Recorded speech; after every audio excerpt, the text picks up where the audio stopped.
ఇక్కడ ఇందాకే మనం అనుకున్నాం కదా, మలేరియాకి 2 సైకిల్స్లో ఉంటుంది. మలేరియా లైఫ్ సైకిల్ అనేది ఒకటి ఎక్కడన్నా మనం దోమలో, ఒకటి మనిషిలో అంటున్నాం. దోమలో ఉండేదాన్ని ఏమనుకున్నాం మనం, లైంగిక సెక్సువల్ సైకిల్ అన్నాం. ఎప్పుడన్నా సెక్సువల్ అనే పదం, సెక్సువల్ సైకిల్ లేదా సెక్సువల్ రీప్రొడక్షన్ అనే పదం మనం వాడుతున్నామంటే సైన్స్లో దాని meaning male and female gametocytes. Okay, పురుష బీజ కణాలు స్త్రీ బీజ కణాలు 2 ఏర్పడి ఆ 2 ఫ్యూజ్ అవుతూ ఆ 2 మిక్స్ అవుతూ దాని నుంచి జనరల్గా ఇలా సంయుక్త బీజం జైగోట్ అనేది ఏర్పడుతుంది. సంయుక్త బీజం, ఈ జైగోట్ నుంచే అది ఎంబ్రియో అనేది ఫామ్ అవుతుంది, పిండం అనేది ఫామ్ అవుతుంది. ఓకే, దీని నుంచి మళ్ళీ మనకి టోటల్ ఆ జీవ్ అనేది ఏర్పడుతూ ఉంటుంది, ఆర్గానిజం. క్లియర్గా ఓకే, ఆర్గానిజం అనేది ఫామ్ అవుతుంది క్లియర్గా మనం చూస్తే. సో ఈ ప్రాసెస్నే మనం సెక్సువల్ రిప్రొడక్షన్ అనొచ్చు, లైంగిక ప్రత్యుత్పత్తి. క్లియర్గా మనం చూస్తే జీవుల్లో కనుక ఏదన్నా ఇలా ప్రాసెస్ జరుగుతూ ఉంటే ఈ ప్రాసెస్ని మనం సెక్సువల్ రిప్రొడక్షన్ అని చెప్పాలి. ఎప్పుడైనా సెక్సువల్ రిప్రొడక్షన్ అనే పదం మనం యూజ్ చేస్తామంటే ఖచ్చితంగా అక్కడ మేల్ అండ్ ఫీమేల్ గ్యామిటోసైట్స్ అనేది ఉండాలి. క్లియర్. ఇక్కడ కూడా చూడండి, మనకి దోమలో పర్టికులర్గా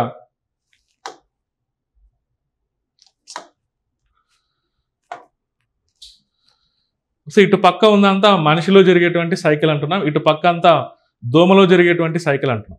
ఇక్కడ చూడండి, ఫస్ట్ ఒక హెల్దీ హ్యూమన్స్లోకి ఎంటర్ అవుతుంది, కుడుతుంది, బైట్ చేస్తుంది ఇండైరెక్ట్గా.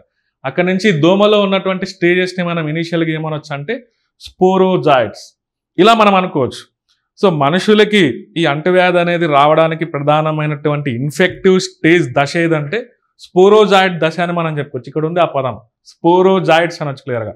ఈ స్పోరోజాయిడ్స్ అనేది ఒక్కసారిగా రక్తంలోకి ప్రవేశించిన తర్వాత చిన్నగా రక్తం ద్వారా అవి ఓకే ఎక్కడికి చేరుతాయంటే లివర్, కాలేయానికి రీచ్ అవుతాయి. క్లియర్గా మనం చూస్తే ఈ కాలేయంలో చిన్నగా అవి మల్టిప్లై అవుతూ నేను ఫస్ట్లో చెప్పింటా టేబుల్లో. ఓకే, మలేరియా ద్వారా ప్రధానంగా మన శరీరంలో ప్రభావితమైనటువంటి పార్ట్స్ ఏదన్నా ఉందంటే లివర్ అన్నాం, తర్వాత ఆర్బీసీ అనుకున్నాం. క్లియర్గా మనం చూస్తే ఓకే, లివర్లో దాని కౌంట్ అనేది పెరుగుతూ మల్టిప్లై అవుతూ చివరగా ఆ లివర్లో ఉన్నటువంటి సెల్స్ అనేది బర్స్ట్ అవుతూ ఓకే, ఆ సెల్స్ అనేది బర్స్ట్ అయ్యే ముందు దశలో ఇలా కన్వర్ట్ అవుతాయి. బర్స్ట్ అవడం అంటే ఆ కణం అనేది పగిలిపోయేటువంటి ముందు దశలో ఇలా సైజాంట్ అనేటువంటి ఒక దశలోకి రీచ్ అవుతుంది. ఆ కణం, ఆ లివర్ కణాలే ఇలా సైజాంట్ అంటే బాగా ఉబ్బిపోయి ఉంటాయని మనం అనుకోవచ్చు. క్లియర్గా మనం చూస్తే ఒక్కసారిగా అది దాని పాపులేషన్ లోపల పెరిగిపోయి ఉంటాయి కాబట్టి ఒక్కసారిగా అది బర్స్ట్ అయిపోయి బయటికి ఇలా చిన్న ఓకే ప్లాస్మోడియంస్ని విడుదల చేస్తూ ఉంటాయి. క్లియర్గా ఇలా చిన్న మళ్ళీ ఇలాంటి ప్రోటోజోన్స్ని మళ్ళీ విడుదల చేస్తూ ఉంటాయి. క్లియర్గా మనం చూస్తే ఎనీహౌ ఇక్కడ నుంచి మళ్ళీ ఏమవుతుంది, మళ్ళీ మనకి ఇక్కడ నుంచి తర్వాత నెక్స్ట్ వచ్చినటువంటి స్టేజ్ మీరోజాయిడ్ స్టేజెస్ అనుకుంటే మనం క్లియర్లీ మళ్ళీ అక్కడ ఏమవుతుందంటే ఇక్కడ ఆర్బీసీని టార్గెట్ చేస్తుంది. ఇక్కడేమో ఫస్ట్ ఇక్కడ ఎక్సో ఎరిథ్రోసైటిక్ సైకిల్ అన్నాం, ఆర్బీసీని ఇంకా టార్గెట్ చేయలేదు కాబట్టి దాన్ని ఏమంటున్నాం మనం ఎక్సో ఎరిథ్రోసైటిక్ సైకిల్. ఎర్రక్త కణాలనే మనం ఎరిథ్రోసైట్స్ అంటాం. ఎర్రక్త కణాలు లేకుండా ఫస్ట్ జరిగింది కాబట్టి దాన్ని ఎలా చెప్పుకోవచ్చు అంటే ఎక్సో ఎరిథ్రోసైటిక్ సైకిల్ అని మనం పిలవచ్చు. క్లియర్గా మనం చూస్తే తర్వాత అది ఇక్కడ నుంచి రిలీజ్ అయినటువంటి నెక్స్ట్ స్టేజెస్ అనేది చిన్నగా ఆర్బీసీని టార్గెట్ చేయడం మనం చూడొచ్చు. ఇందులో మనం చూస్తే ఈ ఆర్బీసీలో చిన్నగా ఏమవుతుందంటే ఒక్కొక్క ఆర్బీసీలోకి అది ఎంటర్ అవుతూనే అది లోపల ఇలా ఓకే హీమోగ్లోబిన్తో అది కొంతవరకు రియాక్ట్ అవుతూ హీమోగ్లోబిన్ అనేది అది ఇన్ఫ్లుయెన్స్ చేస్తూ మధ్యలో లోపల ఇలా ఒక రింగ్ ఆకారంలో ఒక స్ట్రక్చర్ అనేది ఫామ్ అవుతుంది. ఆ ప్లాస్మోడియం వల్ల రింగ్ ఆకారంలో ఒక స్ట్రక్చర్ అనేది ఫామ్ అవుతుంది. క్లియర్గా మీరు ఇక్కడ చూడొచ్చు. ఇవి మనం ఎప్పుడన్నా డయాగ్నోసిస్ చేయాలంటే మలేరియాని ఓకే మైక్రోస్కోప్ కింద పెట్టి చూస్తే మన బ్లడ్ అనేది క్లియర్గా ఇవి కనిపిస్తూ ఉంటాయి మన ఆర్బీసీలో. సో జనరల్గా మైక్రోస్కోప్ కింద మన ఆర్బీసీని క్లియర్గా ఎగ్జామిన్ చేయొచ్చు. ఆర్బీసీని ఎగ్జామిన్ చేసేటప్పుడు ఈజీగా వీటిని ఫైండ్ అవుట్ చేయొచ్చు. ఆ ప్లాస్మోడియం అనేది లోపల కనిపిస్తూ ఉంటుంది. సో రింగ్ స్టేజ్ అనేది డయాగ్నోస్టిక్ స్టేజ్. ఇక్కడ చూడండి డి అంటే ఇక్కడ డయాగ్నోస్టిక్ స్టేజ్ అనొచ్చు. ఇక్కడ ఇన్ఫెక్టివ్ స్టేజ్ అంటే ఏమనుకోవాలి మనం, మనుషుల్లో అంటువ్యాధి అనేది ఫస్ట్ మొదటి దశ అనేది దేంతో ప్రారంభమవుతుందంటే స్పోరోజాయిడ్స్ అనేది. తర్వాత డయాగ్నోస్టిక్ స్టేజ్ అంటే ఆర్బీసీలో ఉన్నప్పుడు ఇక్కడ ఉన్నటువంటి ఓకే ట్రోపోజాయిడ్స్ అని అంటున్నాం కదా. ఇక్కడ చూడండి ఇమ్మెచ్యూర్ ట్రోపోజాయిడ్ అంటున్నాం లోపల. దాన్ని మనం ఏమనొచ్చు అంటే ఆ ట్రోపోజాయిడ్ స్టేజ్ని ఇమ్మెచ్యూర్ ట్రోపోజాయిడ్ స్టేజ్ని రింగ్ స్టేజ్ అంటున్నాం. అవి మనకి ఈజీగా కనిపిస్తాయని మనం చెప్పుకోవచ్చు. అవి ఏమవుతుంటాయంటే ఇలా లోపల హీమోగ్లోబిన్, ఆర్బీసీ అంటేనే మనకి ఎర్ర రక్త కణాలు అంటేనే లోపల హీమోగ్లోబిన్ ఉంటుంది. దాన్ని అది డ్యామేజ్ చేస్తూ దాని సైజ్ అనేది పెంచుకుంటూ ఒక మెచ్యూర్ ట్రోపోజాయిడ్ కిందికి ఫామ్ అవుతుంది క్లియర్గా. కొన్ని ఏమవుతాయంటే ఇలా గ్యామిటోసైడ్స్ కిందికి కన్వర్ట్ అవుతాయి. కొన్ని ఇలాంటివి ఇలా గ్యామిటోసైడ్స్ కిందికి కన్వర్ట్ అవుతాయి. ఇందాక మనం అనుకున్నాం మేల్ అండ్ ఫీమేల్ గ్యామిటోసైడ్స్. ఇక్కడ మన బాడీలో ఉన్నప్పుడు అవి డిఫరెన్షియేషన్ జరగట్లేదు. ఓకే, మన శరీరంలో ఉన్నంతసేపు అవి గ్యామిటోసైడ్స్ అంటున్నాం, కానీ అది మేలా ఫీమేలా అని ఎక్కడే కానీ ఇక్కడ రాయలేదు. అది మేలా ఫీమేలా కానీ ఎక్కడ ఉందో ఇక్కడ లైఫ్ సైకిల్లో క్లియర్. ఓకే, ఇక్కడ చాలా ఇంపార్టెంట్ విషయం. ఒకవేళ లైఫ్ సైకిల్ రాయాలంటే మనుషుల్ని మనం ఖచ్చితంగా ఎసెక్సువల్ అని చెప్పాలి. ఎందుకంటే కారణం అసలు ఇది మేల్ అండ్ ఫీమేల్ అని మనం వాడట్లేదు పదం క్లియర్గా. అందుకే దాన్ని ఏమంటున్నాం, ఎసెక్సువల్ అంటున్నాం క్లియర్. ఈ గ్యామిటోసైడ్స్ అనేది అలాగే ఉంటూ రక్తంలో సర్క్యులేట్ అవుతూ ఉన్నప్పుడు ఇక్కడ చూడండి, ఇందాక మనం అన్నాం ప్లాస్మోడియం ఫాల్సిఫారం అనేది కామన్ వేరియంట్ అన్నాం. సో ఈజీగా మళ్ళీ ఆ మలేరియాతో ఎవడైతే సఫర్ అవుతున్నారో ఆ పర్సన్ని కుట్టిందనుకోండి మస్కిటో, ఇక్కడ ఉన్నటువంటి గ్యామిటోసైడ్స్ అనేది ఆ మస్కిటోలోకి ఎంటర్ అవుతాయి. క్లియర్గా మనం చూస్తే మస్కిటోలోకి ఎంటర్ అవుతాయి. మస్కిటో సెలైవా ద్వారా లోపలికి ఎంటర్ అయిపోతాయి. క్లియర్గా మనం చూస్తే అక్కడేమవుతుంది, మళ్ళీ మేలన్ ఒక్కసారి దోమలేకి ఎంటర్ అయిన తర్వాత దీన్ని స్పోరోగోనిక్ సైకిల్ అనాలి. ఇక్కడేమో ఎక్సో ఎరిథ్రోసైటిక్ సైకిల్ అంటున్నాం. ఇక్కడ ఎర్ర రక్త కణాలని ఇక్కడ టార్గెట్ చేస్తుంది కాబట్టి ఎరిథ్రోసైటిక్ సైకిల్ అనాలి. ఎరిథ్రోసైటిక్ సైకిల్ తర్వాత ఎరిథ్రోసైటిక్ సైకిల్ అయిన తర్వాత అందులో ఉన్నటువంటి కొన్ని కణాలు అనేది ఇలా గ్యామిటోసైడ్స్ కిందకి రిలీజ్ అవుతూ అవి మళ్ళీ తిరిగి మస్కిటోలోకి ఎంటర్ అవుతాయి. తిరిగి అంటే ఏదన్నా మళ్ళీ ఆ ఎనాఫిలస్ మస్కిటో మలేరియా పేషెంట్ని కుట్టింది అనుకోండి, అక్కడ దాంట్లోకి గ్యామిటోసైడ్స్ అనేది ఎంటర్ అవుతాయి. తర్వాత అది క్లియర్గా దోమ లోపల దాని ఇంటెస్టైన్లో సెటిల్ అయిపోతాయి. దోమ లోపల దాని ఇంటెస్టైన్లోకి ఎంటర్ అయిన తర్వాత మళ్ళీ అది ఇక్కడ మ్యాక్రో అంటే మేల్ గ్యామిటోసైడ్ ఇక్కడ ఉంది. ఈ డయాగ్రామ్లో మ్యాక్రో అంటే పురుష బీజ కణం అని మనం చెప్పుకోవచ్చు. ఇక్కడ మైక్రో గ్యామిటోసైడ్స్ అంటే ఇక్కడ మైక్రో గ్యామిటోసైడ్ అంటే స్త్రీ బీజ కణం అనాలి. స్త్రీ బీజ కణం. మైక్రో గ్యామిటోసైట్ అంటే మైక్రో గ్యామెట్ అంటే పురుష బీజ కణం అని మనం చెప్పుకోవచ్చు. జస్ట్ లైక్ హ్యూమన్స్ లో స్పెర్మ్స్ అంటే మేల్ గ్యామిటోసైట్ అనొచ్చు, ఓమ్ అంటే ఫీమేల్ గ్యామిటోసైట్ అనొచ్చు. అలాగే దోమలో కూడా ఇక్కడ మ్యాక్రో గ్యామిటోసైట్ అంటే బ్రాకెట్ లో మనం ఎలా అనుకోవచ్చు, అది ఫీమేల్ గ్యామిటోసైట్. మైక్రో గ్యామిటోసైట్ అంటే మేల్ గ్యామిటోసైట్ అని మనం చెప్పుకోవచ్చు. ఇందాకే మనం అనుకున్నాం సెక్సువల్ రిప్రొడక్షన్ అంటే ఆ పదం ఎప్పుడు అప్లికబుల్. సెక్సువల్ రిప్రొడక్షన్ అంటే ఈ రెండు ఉండాలి ఖచ్చితంగా, మేల్ అండ్ ఫీమేల్ ఉంటేనే దాన్ని సెక్సువల్ రిప్రొడక్షన్ అనాలి. ఒక్కసారిగా ఇలా ఫీమేల్ అండ్ మేల్ గ్యామిటోసైడ్స్ డెవలప్ అవుతానే ఆ రెండు ఫ్యూజ్ అయిపోయి మస్కిటోలో జైగోట్ స్టేజ్ లో, ఇందాక నేను జైగోట్ అని చెప్పా అక్కడ కామన్. ఇక్కడ మనం ఎలా చెప్పుకుంటున్నామంటే ఊకినైట్, దాని పేరు ఏంటంటే ఊకినైట్, OOKINETE, ఊకినైట్ అని మనం చెప్పాలి క్లియర్లీ. సో ఈ ఊకినైట్ అనేది జస్ట్ లైక్ జైగోట్ మాదిరి సంయుక్త బీజం లాగా దాని నుంచి మళ్ళీ నెక్స్ట్ జనరేషన్స్ అనేది ప్రొడ్యూస్ అవుతుంటాయి క్లియర్గా మనం చూస్తే. ఈ ఊకినైట్ అనేది చిన్నగా అది గ్రో అవుతూ దాని న్యూక్లియస్ లోపల ఉన్నటువంటి న్యూక్లియస్ కేంద్రకం అనేది అది నెంబర్ ఆఫ్ టైమ్స్ మల్టిప్లై అవుతూ అది తిరిగి ఆ కేంద్రకం అనేది విభజన చెందుతూ ఒక స్టేజ్లోకి ఎంటర్ అవుతుంది. ఊసిస్ట్ అంటున్నాం నెక్స్ట్ స్టేజ్. ఊసిస్ట్ అంటే ఏం లేదు, ఇక్కడ సిస్ట్ అంటే మీనింగ్ దాని చుట్టూ ఒక రక్షక వలయం అని మనం చెప్పుకోవచ్చు. ఈ ఊసిస్ట్ అనేది దోమలో నెక్స్ట్ లెవెల్లోకి వెళ్ళిపోతుంది క్లియర్ మనం చూస్తే. తర్వాత ఏమవుతుంది, దోమలో చిన్నగా ఆ ఊసిస్ట్ అనేది బాగా దాని పాపులేషన్ లోపల న్యూక్లియస్ కౌంట్ అనేది పెరుగుతూ చిన్న స్పోరోజాయిడ్స్ ఫామ్ అవుతూ ఒక్కసారిగా ఆ కణం అనేది బాస్ట్ అయిపోతుంది. ఇక్కడ చూడండి బాస్ట్ అయిపోయింది.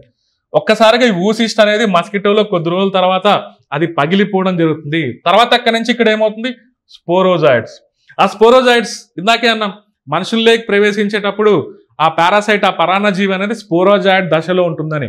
ఈ స్పోరోజాయిడ్స్ ఒక్కసారిగా దాంట్లో దోమలో అభివృద్ధి అయిన తర్వాత వచ్చి దాని సలైవాలో స్టోర్ అయింటాయి క్లియర్గా. సో ఎప్పుడైతే మళ్ళీ ఎవరినైనా హెల్దీ పర్సన్స్ని కుడుతున్నాయో ఆ స్పోరోజాయిడ్స్ అనేది మళ్ళీ ఎంటర్ అవుతుంటాయి. ఇలా దాని యొక్క చక్రం అనేది ఇలా డిజైన్ అయి ఉంటుంది. Very very important. మనకు ఒక్కొక్కసారి ఇలాంటిది డైరెక్ట్గా 10 మార్కులకి మనం నవ్వుతుంటాడు క్లియర్గా. 5 మార్కులకు కానీ 10 మార్కులకు కానీ మలేరియా పరాన్నజీవి యొక్క లైఫ్ సైకిల్ని టార్గెట్ చేయమని గతంలో 2 సార్లు ఉంది క్లియర్లీ. ఇక్కడ 3 ఉన్నాయి లైఫ్ సైకిల్. ఎలా మనం మెన్షన్ చేయాలి ఇది?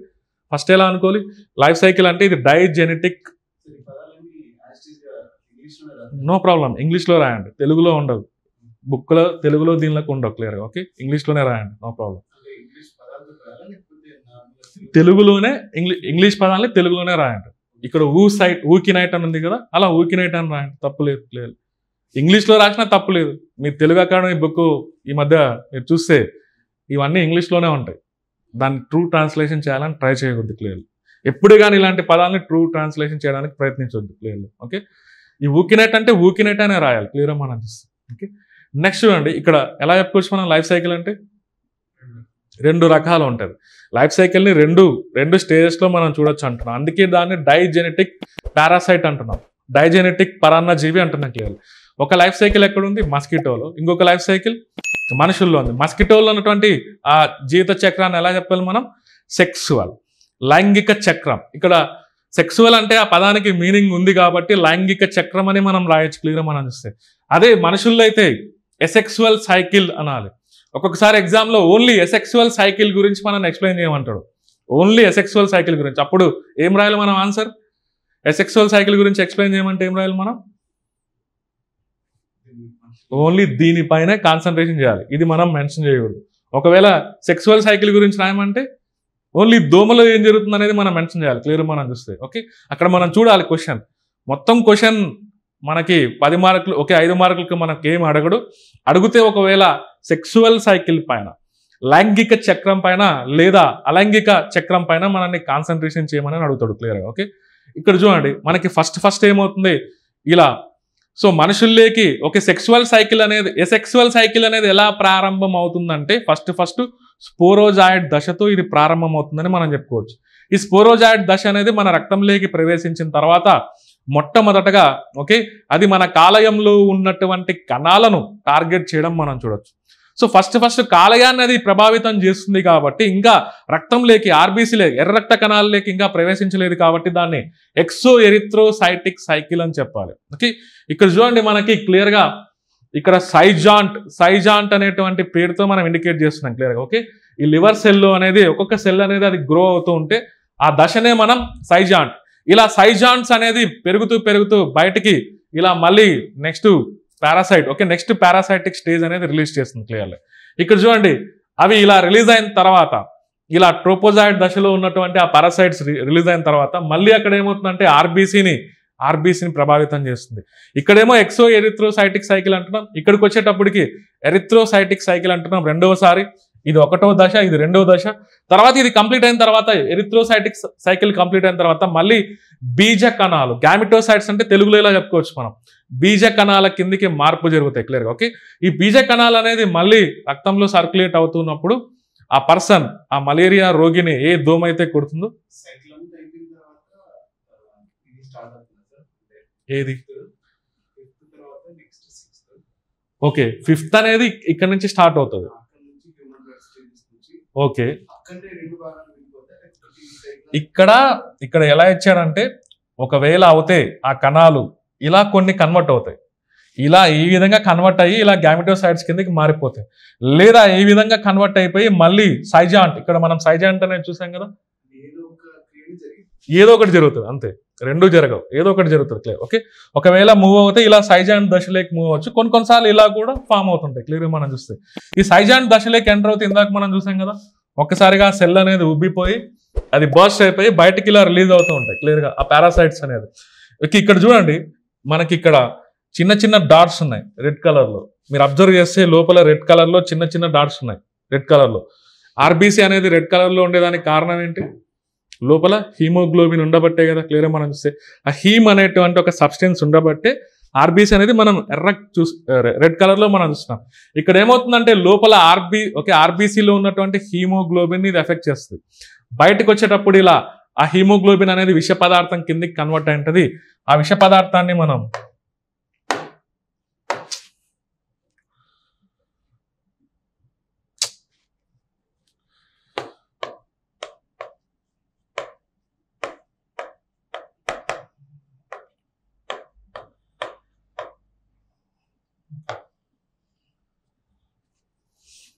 ఇక్కడ ఏమంటున్నాం చూడండి, హీమోగ్లోబిన్ అని మనం చెప్పట్లే. ఒకసారి ఆ మలేరియా పారాసైట్ ఆర్బీసీలోకి ఎంటర్ అయిన తర్వాత అవి బయటికి రిలీజ్ అయ్యేటప్పుడు ఆ హీమోగ్లోబిన్ బయటకు వచ్చేటప్పుడు అది బర్స్ట్ అయిపోయి ఆర్బీసీ బయటకు వచ్చేటప్పుడు హీమోజాయిన్ గ్రాన్యూల్స్, హీమోజాయిన్ గ్రాన్యూల్స్ అనేటువంటి పేరుతో మనం చెప్తున్నాం. ఇవి టాక్సిన్స్ ఒక్కసారిగా ఈ రక్తంలోకి విడుదల అవుతాయి. హీమోజాయిన్ గ్రాన్యూల్స్ అనేది ఎప్పుడైతే మన రక్తంలోకి విడుదల అవడం స్టార్ట్ అయిందో అప్పటి నుంచే నిజంగా మలేరియాకి సంబంధించిన సిమ్టమ్స్ అనేది మనకి ఒక్కొక్కటి బయటికి పడుతూ ఉంటాయి. సో ఎప్పటి నుంచి మలేరియా సిమ్టమ్స్ ఎప్పటి నుంచి మనకు బయటకు కనిపిస్తున్నాయంటే after release of haemozoin granules. రక్తంలోకి హీమోజాయిన్ గ్రాన్యూల్స్ విడుదలైనప్పటి నుంచి మలేరియాకి సంబంధించిన ఈ లక్షణాలు, వ్యాధి లక్షణాలు బయటకు కనిపిస్తుంటాయి.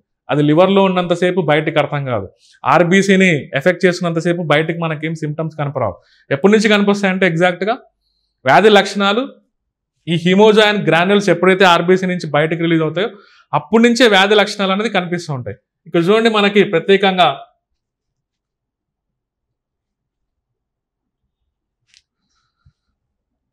ఇది ఆర్బీసీ బర్స్ట్ అయినప్పుడు బయటికి లోపల ఉన్నటువంటి హీమోగ్లోబిన్ రిలీజ్ అవుతుంది. దాన్నే మనం ఏమంటున్నాం, హీమోజాయిన్ గ్రాన్యూల్స్ అంటున్నాం. అప్పుడు నుంచే మలేరియాకి సంబంధించిన లక్షణాలు బయటకు పడుతూ ఉంటాయి. జ్వరం రావడం, chills along with fever. So certain పీరియాడిక్గా సర్టెన్ టైంని బేస్ చేసుకొని అదే టైంకి మళ్ళీ జ్వరం రావడం, మళ్ళీ తగ్గిపోవడం, మళ్ళీ జ్వరం రావడం, మళ్ళీ తగ్గిపోవడం, ఇలా 4-5 రోజులు మనం అదే కంటిన్యూగా మనం అబ్జర్వ్ చేస్తుంటాం.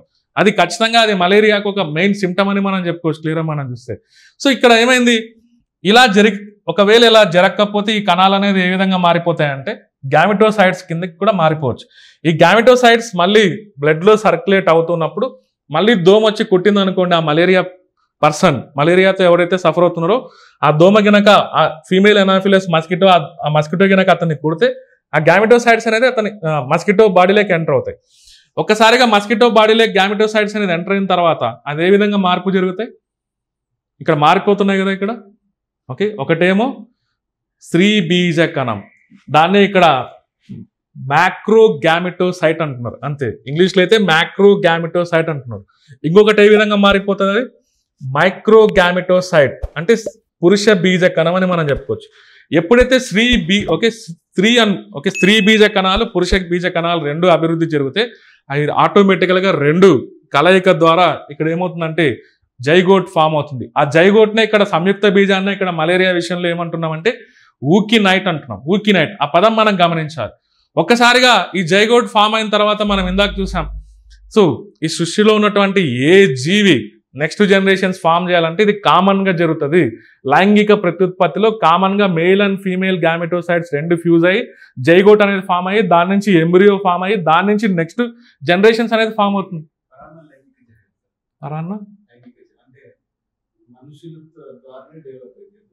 మనుషుల ద్వారా ఫస్ట్ అయితే ఇదంతా మనకి మనుషుల్లోనే కదా తయారయ్యేది. ఇదంతా మనుషులు డెవలప్ చేసుకొని తర్వాత దోమలేకి ఎంటర్ అయిన తర్వాత ఆ విధంగా దాని స్టేజెస్ని డెవలప్ చేసుకుంటుంది. దోమలేకి ఎంటర్ అవుతాను ఏ విధంగా కన్వర్ట్ అవుతుంది, ఇది మేల్ అండ్ ఫీమేల్ గ్యామెటోసైట్స్ కిందకి అవి మార్పు జరుగుతున్నాయి. అలా డిఫరెన్సియేషన్ జరుగుతుంది. నేచర్లో అలా జరుగుతుంది క్లియర్గా మనం చూస్తే. అంతే కదా. దోమలు బతకలేవని కాదు, ఈ దోమలు అనేది మస్కిటోస్ అనేది పారాసైట్స్, మనుషులకు సంబంధించిన బ్లడ్ని తీసుకుంటే సర్వే అవుతుంటాయి. అలా తీసుకునేటువంటి ప్రాసెస్లో ఏమవుద్ది, ఒకవేళ మన బ్లడ్లో కనుక ఇవి ఉన్నాయనుకోండి అప్పుడు అవి ఎంటర్ అవుతాయి. మళ్ళీ అవి ఇన్ఫెక్ట్ అయినట్లు, ఆ మస్కిటోస్ అనేది దీని ద్వారా ఇన్ఫెక్ట్ అయినట్లు మళ్ళీ అవి సరౌండింగ్లో తిరుగుతూ మళ్ళీ హెల్దీ పర్సన్స్ని బైట్ చేసాయి అనుకోండి, అప్పుడు ఏమవుతాయి, ఆ దోమలు ఆల్రెడీ ఇదంతా డెవలప్ అయ్యి పెట్టుకుని ఉంటుంది, సలైవాలో ఉంటుంది రెడీగా. ఇలా అది ఊసిస్ట్ కిందకి కన్వర్ట్ అయిపోయి ఫైనల్గా అది బర్స్ట్ అయిపోయి దాని నుంచి మళ్ళీ ఏమొస్తున్నాయి, ఇవా ఓకే. సేమ్ హ్యూమన్స్లో ఎలా ఉంటుందో మిగిలిన దానిలో కూడా మనం అలానే చూడు. బట్ ఇది మెయిన్ హ్యూమన్స్, మానవుడికి సంబంధించిన లైఫ్ సైకిల్ ఇది క్లియర్గా మనం చూస్తే. జంతువుల్లో ఇంతవరకు అయితే మనం ఎక్కడ చూడలేదు క్లియర్గా మనం చూస్తే. బట్ మనుషుల్లో ఇది ఎవరు కనిపెట్టారు ఈ సైకిల్ అంతా, ఎనీవన్ ఐడియా? ఈ సైకిల్ అనేది ఎలా ఎవరు కనిపెట్టింటారు? సో పూర్వం ఒక 150 సంవత్సరాల కిందట మలేరియా అంటే ఊర్లు భయపడేటి. ఎందుకని? అదేదో ఆ ఊరికి దెయ్యం సోకింది, అదేదో చెడు గాలి ఆ ఊర్లోకి ఎంటర్ అయిపోయి అక్కడ ఉన్నటువంటి ప్రజల్ని ఇలా ఏదో బయట నుంచి ఏదో ఒక దెయ్యం లాంటిది వచ్చేసి అక్కడ ఉన్నటువంటి ప్రజల్ని ఎఫెక్ట్ చేస్తుందని మన ఇండియాలో అలా ఉండేది. ఎప్పుడది 150 సంవత్సరాల కిందట దీని గురించి ఎవరికి తెలియదు బేసికల్గా మనం చూస్తే. తర్వాత రోనాల్డ్ రాస్ ఒక సైంటిస్ట్, రోనాల్డ్ రాస్ అనేటువంటి సైంటిస్ట్ ప్రయోగం ద్వారా ఏం తెలిసిందంటే దీనికి కారణం ఈ మలేరియా, ఈ విషజ్వరానికి ఒక కారణం ఏంటంటే మస్కిటో బైట్ అని ఆయన కనిపెడతాడు క్లియర్గా మనం చూస్తే. ఆ సైంటిస్ట్ పేరు ఎవరంటే రోనాల్డ్ రాస్. ఓకే, దోమల ద్వారా మలేరియా వస్తుంది అనేది ఆయన అక్కడి వరకు చెప్తాడు క్లియర్గా. ఇంకొక సైంటిస్ట్ ఉంటాడు చార్లెస్ లావరిన్ అని క్లియర్గా. ఓకే, చార్లెస్ లావరిన్ యొక్క రీసెర్చ్ ప్రకారం ఏం తెలుస్తుందంటే ఓకే ఇది దోమ ద్వారానే మనుషుల్లోకి స్ప్రెడ్ అవుతుంది, కానీ దానికి కారణమైనటువంటి కాజేటివ్ ఏజెంట్ ఏంటంటే ప్లాస్మోడియం. ఈ ప్లాస్మోడియం అనేది దోమ యొక్క ఇంటెస్టైన్లో ఉంటుంది అనేది ఆయన ఫైండ్ అవుట్ చేసిన తర్వాత మనం చూస్తే. సో ఓవరాల్గా వాళ్ళిద్దరి యొక్క కంట్రిబ్యూషన్ వల్ల మలేరియా గురించి ప్రపంచానికి తెలిసింది. అప్పటి వరకు ఏమనుకునే వాళ్ళు మలేరియా అని మన ఇండియాలో మనందరికి తెలిసిందే, మూఢనమ్మకాలు ఎక్కువ ఉండేవి. ఇలాంటి జ్వరం వచ్చిందంటే సిమ్టమ్స్ ఎలా అవన్నీ చూసి ఓకే అదేదో దయ్యం పట్టింది వాడికి, ఏదేదో మన ఊర్లోకి ఏదో సో కింద అనుకునే వాళ్ళం క్లియర్గా. అదొక మూఢ విశ్వాసం క్లియర్లీ. కానీ ఇదంతా సైన్స్ అనే విషయం మనకు తెలియదు. ఓకే, అది కనిపెట్టింది ఎవడంటే ఫస్ట్ ఎవడు సర్ రోనాల్డ్ రాస్, తర్వాత ఆ చార్లెస్ లావరిన్ ఈ హైదరాబాద్లో సికింద్రాబాద్లోనే దాన్ని ఐడెంటిఫై చేస్తాడు, ఆ పారాసైట్ని క్లియర్గా మనం చూస్తే సికింద్రాబాద్లోనే క్లియర్గా మనం చూస్తే. సో మలేరియాకి సంబంధించి ఇది కారణమని వాళ్ళిద్దరి యొక్క కాంట్రిబ్యూషన్ వల్లనే ఈరోజు దీనికి ఒక సొల్యూషన్ వచ్చింది. వాళ్ళకి నోబెల్ ప్రైజ్ కూడా వచ్చింటుంది అప్పట్లో క్లియర్గా మనం చూస్తే. ఓకే, అప్పుడు వరకు అసలు మలేరియాకి సంబంధించి ఎవరికి ప్రపంచానికి తెలియదు. ఒక 150 సంవత్సరాల కిందటి వరకు ఈ ప్లాస్మోడియం అనే విషయం కూడా మనకి 19వ శతాబ్దం చివరిలో తెలిసి ఉంటుంది. 19వ శతాబ్దం చివరిలో అంటున్నాం అంటే దాదాపు దీని గురించి తెలిసి అరౌండ్ ఒక 120 years అవుతుంది, అంతే కదా క్లియర్గా మనకు చూస్తే. సో అది ఇంత ముందు వరకు దాని గురించి ఎవరికి అవగాహన లేదు. ఓకే, ఇది మనకి మలేరియా లైఫ్ సైకిల్ గురించి రాయమంటే సో ఉన్న డిసీజెస్లో ఇలాంటి లైఫ్ సైకిల్ యూనిక్గా ఉండేది దీనికి మనకి ఇచ్చినటువంటి సిలబస్లో. మిగిలిన వాటికి అంత స్కోప్ లేదు, అసలు దాని గురించి లైఫ్ సైకిల్ గురించి మనం అడిగేదానికి కూడా స్కోప్ లేదు. టీబీకి దానికి లైఫ్ సైకిల్ గురించి రామని అసలు లేదు, అసలు అడగడు ఎప్పుడు క్లియర్గా మనం చూస్తే. బట్ అడిగితే మాత్రం మనం అడిగితే ఇది కానీ దీని ముందర మనం ఒకటి చూసాం అమీబిక్ డీసెంటర్, అది కూడా నేను చెప్పా కదా లైఫ్ సైకిల్ లాస్ట్ క్లాస్ చూసారా మీరు వీడియో చూసారు కదా. అమీబిక్ డీసెంట్రీ లైఫ్ సైకిల్ మనం మాట్లాడాం, దాన్ని కూడా మనం అడగవచ్చు. అడిగితే ఈ 2 దానిలోనే, మిగిలిన దానిలోనే మనం ఏం పెద్ద టార్గెట్ చేయొచ్చు క్లియర్, మోస్ట్లీ ఇదే అడగవచ్చు, లేదా హెచ్ఐవి పైన అడగవచ్చు, అది మనం ఫర్దర్గా డిస్కస్ చేస్తాం క్లియర్. బట్ ఇలా కాంప్లికేటెడ్గా ఉండేది ఇది ఒక్కటే, మిగతా అన్ని చాలా ఈజీగా మనం అర్థం చేసుకోవచ్చు. దీనిలో కొంత నాన్ సైన్స్ వాళ్ళకి ఇది కొంత కొత్తగా ఉండొచ్చు క్లియర్గా మనం అదే, ఎందుకంటే ఇది ఎక్కడొస్తుంది ఇంటర్మీడియట్ పిల్లలకి తెలుస్తుంది దీని గురించి. ఇంటర్మీడియట్ జువాలజీ బుక్స్లో ప్రోటోజోవన్స్ అనే టాపిక్ వచ్చినప్పుడు జువాలజీలో మనకి అనిమల్స్ గురించి ఉంటుంది, జువాలజీలో ప్రోటోజోవన్స్ గురించి వచ్చినప్పుడు మలేరియా లైఫ్ సైకిల్ అక్కడ ఉంటుంది. సో మనకి చాలా సందర్భాల్లో ఏపీపీఎస్సీ ఎగ్జామినేషన్స్లో ఈ లైఫ్ సైకిల్ గురించి అడిగారు గతంలో. ఈసారి ఎందుకు అడిగేదానికి ఛాన్స్ ఉందంటే చెప్పా కదా ఇందాక కారణాలు, మలేరియా పైన ఓకే 2027 మనం లక్ష్యం పెట్టుకున్నాం, మలేరియా రహిత దేశం కిందికి మనం ఉండాలి అని మన భారతదేశం. ప్రపంచ ఆరోగ్య సంస్థ దాదాపుగా ఇప్పటి వరకు ఒక 46 దేశాలని మలేరియా ఫ్రీ కిందికి డిక్లేర్ చేసింది క్లియర్. ఓకే, ఉన్న దేశాల్లో 46 దేశాలని మలేరియా ఫ్రీ కిందికి డిక్లేర్ చేసింది. ఈవెన్ మన కింద ఉన్నటువంటి శ్రీలంక కూడా మలేరియా ఫ్రీ కిందకి ఎప్పుడో 2016లోనే దాన్ని డిక్లేర్ చేసింది క్లియర్గా మనం చూస్తే. అదేవిధంగా ఆఫ్రికాలో కూడా కొన్ని కంట్రీస్ని మలేరియా ఫ్రీ కిందకి చెప్పింటారు, బట్ మన ఇండియాని ఇంకా అది మలేరియా ఫ్రీ కిందకి డిక్లేర్ చేయలేదు. మనం ఎప్పుడు అనుకుంటున్నామంటే 2027 నాటికి మన దేశాన్ని మలేరియా ఫ్రీ కిందకి మనం ఎక్స్పెక్ట్ చేస్తున్నాం క్లియర్.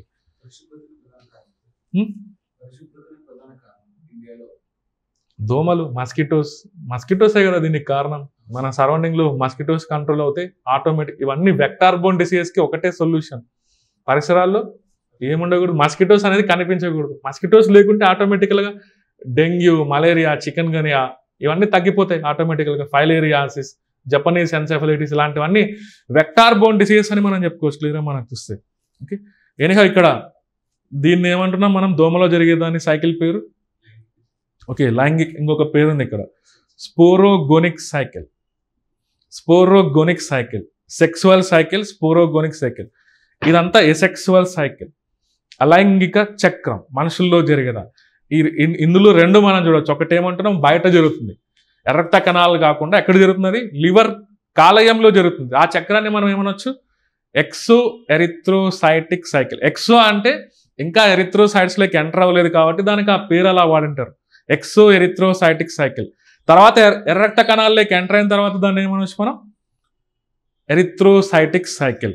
ఎర్ర రక్త కణాలకి ఇంకొక పేరు ఏంటి, ఆర్బీసీకి ఇంకొక నేమ్ ఏంటి, రెడ్ బ్లడ్ సెల్స్ని ఇంకొక నేమ్తో ఎలా చెప్పొచ్చు మనం డిస్కస్ చేసాం కదా లాస్ట్ క్లాస్లో. సెల్స్ కూడా నేను చెప్పింటా, కొంత సెల్స్ పైన కూడా నేను చెప్పింటా. మన బాడీలో ఉన్నటువంటి బ్లడ్ సెల్స్ని ఆర్బీసీ, డబ్ల్యూబీసీ, ప్లేట్లెట్స్ ఇలా మనం డివైడ్ చేయొచ్చు. నేను చెప్పా మధ్యలో ఫస్ట్లోనే చెప్పా, ఈ టాపిక్ ఇంటిగ్రేటెడ్గా మనం చదవాలి. యూనిట్ 4, యూనిట్ 5 రెండు మిక్స్ చేసి మనం ప్రిపేర్ అవ్వాలి. ఎందుకంటే అక్కడున్న కాన్సెప్ట్స్ ఇక్కడ యూజ్ అవుతుంటాయి. క్లియర్గా మనం చూస్తే మన రక్తంలో ఉన్నటువంటి 3 కణాలు ఏంటి? RBC, WBC and platelets. ఆర్బీసీకి ఇంకొక పేరు మనకి ఎరిథ్రోసైట్స్ అనొచ్చు. డబ్ల్యూబీసీకి ఇంకొక పేరు ల్యూకోసైట్స్, తెల్ల రక్త కణాలకి ఇంకొక పేరు ల్యూకోసైట్స్ అనొచ్చు. ప్లేట్లెట్స్ రక్త ఫలకికలు, దానికి ఇంకొక పేరు థ్రాంబోసైట్స్ అనొచ్చు. క్లియర్ మనం చూస్తే ఇక్కడ ఆ పదం అనేది ఎరిథ్రోసైటిక్ సైకిల్ అనేది ఎందుకు వచ్చిందంటే అది ఆర్బీసీలో జరుగుతుంది కాబట్టి. ఓకే, ఎర్ర రక్త కణాల్లో జరుగుతుంది కాబట్టి ఎరిథ్రోసైటిక్ సైకిల్ అంటున్నాం. ఇది ఎర్ర రక్త కణాల బయట జరుగుతుంది కాబట్టి దాన్ని ఏమంటున్నాం? ఎక్సో ఎరిథ్రోసైటిక్ సైకిల్ అంటున్నాం. ఇక్కడికి వచ్చేటప్పటికి దోమలో జరిగేదాన్ని పర్టికులర్గా ఇక్కడ ఏమంటున్నారంటే మనకి స్పోరోగోనిక్ సైకిల్ అనొచ్చు. ఓవరాల్గా మనకి మలేరియా లైఫ్ సైకిల్ ఎక్స్ప్లెయిన్ చేయమన్నాడు అనుకోండి 10 మార్కుల క్వశ్చన్లో, అప్పుడు ఏం రాయాలి మనం? ఓవరాల్గా ఎక్స్ప్లెయిన్ చేయమంటే ఈ 3 రాయాలి. ఓకే, ఇదే డయాగ్రామ్గా, ఈ డయాగ్రామ్ని ఇలా మీరు వేయచ్చు, లేదా దాన్నే గుర్తుపెట్టుకొని మీరు పాయింట్స్ మాదిరి మెన్షన్ చేస్తే సరిపోతుంది. నా సజెషన్ ఏంటంటే ఇలాంటి ఫ్లో చార్ట్స్ని యూజ్ చేయమని నేను చెప్తాను. ఫ్లో చార్ట్స్ని యూజ్ చేయడం వల్ల ఒక అడ్వాంటేజ్ ఏంటంటే టైం మిగులుతుంది మనకి. మనం ఏం చెప్పాలనుకుంటున్నామో వాళ్ళకి ఈజీగా కన్వే చేసినట్లు అవుతుంది. అదే మనం పారాగ్రాఫ్లు మాదిరి రాస్తే మాత్రం దీన్ని మనం సాటిస్ఫై చేయలేం. టైం అంతా అయిపోద్ది. దీని గురించి రాయాలంటే మనం డిస్కస్ చేయడానికి ఇంతసేపు పట్టింది, మళ్ళీ ఆడ రాయడానికి ఎంత టైం పడుతుంది? క్లియర్లీ 20 నిమిషాలు ఈజీగా తీసుకుంటుంది. నో, అలా చేయొద్దు. నేను ఏం చెప్తున్నా అంటే వెంటనే ఒకవేళ ఇలాంటి క్వశ్చన్ వస్తే వెంటనే దాన్ని గుర్తుపెట్టుకోవడం, ఆ పాయింట్స్ ఇలా ఫ్లో చార్ట్ మాదిరి ఎంటర్ చేసి వెళ్ళిపోవడం. టైం తీసుకోకూడదు, టైం వేస్ట్ చేయకూడదు అనమాట. క్లియర్లీ ఇక్కడ చూడండి. నెక్స్ట్ జస్ట్ అర్థం చేసుకోవడానికి ఇంకా బెటర్గా ఈ మలేరియాకి సంబంధించినటువంటి దశలు మనకి ఇందాక మనం ఎక్కడ చూసాం? ఇది స్పోరోజాయిడ్స్. ఫస్ట్ ఎంటర్ అవడమే మన బాడీలోకి ఎలా ఎంటర్ అవుతాయి? అది స్పోరోజాయిడ్స్ ఫార్మాట్లో కదా. మస్కిటో నుంచి మన శరీరంలోకి ఎంటర్ అయ్యేటప్పుడు అవి ఎలా కనిపిస్తాయంటే స్పోరోజాయిడ్స్. ఏవి ఎఫెక్ట్ చేస్తాయి? అవి లివర్ సెల్స్. క్లియర్లీ ఓకే, ఇది ఇక్కడ చూడండి క్లియర్గా లివర్ సెల్స్ని ఎఫెక్ట్ చేస్తాయి. దాని నుంచి ఏ విధంగా కన్వర్ట్ అవుతుంది అది స్పోరోజాయిడ్స్ అనేది? రిలీజ్ ఫ్రమ్, ఎక్కడి నుంచి రిలీజ్ అవుతుంది? అది ఎక్కడి నుంచి రిలీజ్ అవుతుంది? దోమలో స్పోరోజాయిడ్స్ అనేది ఇదే కదా, ఊసిస్ట్. స్పోరోజాయిడ్ అనేది ఎక్కడి నుంచి రిలీజ్ అవుతుంది? అది దోమలో ఊసిస్ట్. Clear okay. ఇవి ఇదాక మనం అనుకున్నాం కదా మీరోజాయిడ్స్. ఆ లివర్లో డెవలప్ అయిన తర్వాత మళ్ళీ చిన్న చిన్న పారాసైట్స్ మాదిరి రిలీజ్ అవుతాయి. దానిలో మనం మీరోజాయిడ్స్ అని మనం చెప్పుకోవచ్చు. క్లియర్గా మనం చూస్తాం merozoites are the form of malaria parasites which infect RBC. ఒకసారి లివర్ నుంచి బయటకు వచ్చిన తర్వాత ఈ స్పోరోజాయిడ్స్ని ఏమని పిలవాలంటే మీరోజాయిడ్స్ అని మనం పిలవాలి. మీరోజాయిడ్స్ అనేది మనకి వెంటనే ఎక్కడికి మూవ్ అవుతాయంటే ఆర్బీసీని టార్గెట్ చేస్తాయి. క్లియర్గా మనం చూస్తాయి. ఇక్కడ చూడండి, అలా టార్గెట్ చేసే ముందర ఈ మీరోజాయిడ్స్ రిలీజ్ అవ్వక ముందు దాని స్టేజ్ ఎలా ఉంది? ఇక్కడ ఉందా లేదా? సైజాంట్ అనేది అది బస్ట్ అవుతానే బయటికి రిలీజ్ అవుతున్నాయి. దానిలోనే ఇక్కడ ఏమంటున్నాం మనం? మీరోజాయిడ్స్ అంటున్నాం. ఈ మీరోజాయిడ్స్ అనేది మళ్ళీ ఎక్కడికి ఎంటర్ అవుతున్నాయి? ఆర్బీసీలో. క్లియర్లో ఓకే. ఇక్కడ చూడండి, మనకి ట్రాన్స్ఫార్మ్ టు ట్రోపోజాయిడ్స్. ఇక్కడ ఉందా లేదా అది పదం? ఇక్కడ ఇమ్మెచ్యూర్ ట్రోపోజాయిడ్ అనేది ఇలా రింగ్ షేప్లో మనం చూస్తున్నాం. ఇంకా అది కంప్లీట్గా పరిపక్వత అవ్వలేదు. అది కొంత మెచ్యూర్ ట్రోపోజాయిడ్స్ కిందికి కన్వర్ట్ అవుతాయి. ఇలా ఒక్కొక్కసారి ఇలా గ్యామిటోసైడ్స్ కిందికి కన్వర్ట్ అవుతుంది. ఒక్కొక్కసారి మళ్ళీ అది సైజాంట్ అంటే ఏం లేదు. సైజాంట్ అంటే మీనింగ్ ఉబ్బి. ఓకే, ఆ సెల్ అనేది బాస్ట్ అయ్యే ముందర ఉన్నటువంటి దశనే మనం ఏమనొచ్చు? సైజాంట్ అంటున్నాం క్లియర్గా. సో మళ్ళీ ఇక్కడ ఇమ్మెచ్యూర్ ట్రోపోజాయిడ్స్ అనేది మెచ్యూర్ ట్రోపోజాయిడ్ కిందికి కన్వర్ట్ అయిపోయి ఇలా ఈ విధంగా కన్వర్ట్ అవ్వచ్చు. ఓకే, లేదా ఇవే ఇలా గ్యామిటోసైడ్స్ కిందికి కన్వర్ట్ అవ్వచ్చు.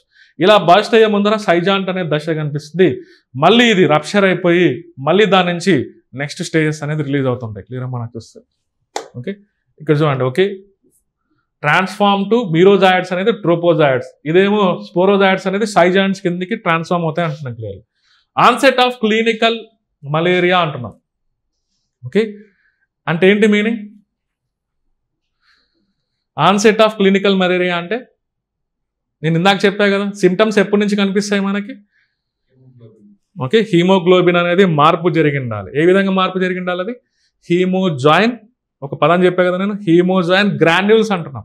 అలా చిన్న చిన్న గ్రాన్యూల్స్ మాదిరి డివైడ్ అయిపోయింటాయి క్లియర్గా.